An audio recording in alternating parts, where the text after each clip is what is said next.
Lahore high court ने इमरान खान की तकरीरें नश्र करने पर पाबंदी का हुक्म मुअत्तल कर दिया है। इस पर हम बात करेंगे डॉन न्यूज़ के रिपोर्टर राना बिलाल से। राना, बताइएगा, क्या तफसीली फैसला जारी कर दिया गया है? हम अपने कोर्ट रिपोर्टर से रब्ता बहाल करेंगे और इस खबर की मजीद तफसील उनसे जानेंगे।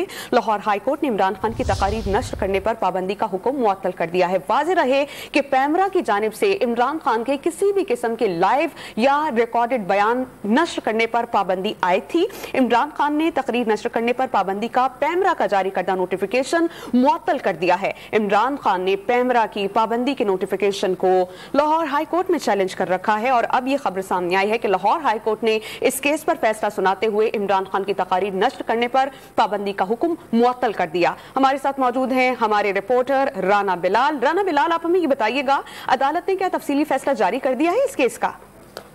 जी देखिए, लाहौर हाईकोर्ट ने इमरान खान की तकरीर और बयानात नशर करने पर जो पाबंदी का नोटिफिकेशन है उसे मुअत्तल कर दिया है। जस्टिस शम्स महमूद मिर्जा ने यह मामला फुल बेंच के रूबरू जो है वो फिक्स करने की हिदायत की है और आइंदा 13 मार्च की इस केस में दरखास्त पर समाअत के लिए तारीख भी मुकर्रर कर दी है।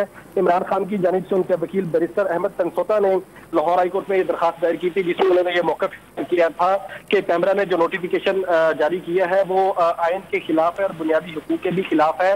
इसलिए इमरान खान की तकरीर पर जो पाबंदी का नोटिफिकेशन है उसे जो है वो कलअदम करार दिया जाए।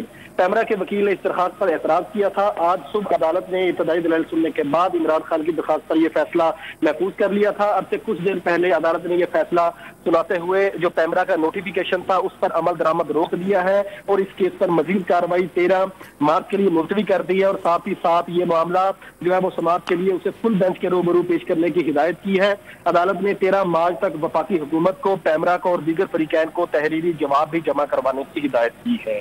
राना बिलाल, बहुत शुक्रिया, आप हमें अपडेट कर रहे थे।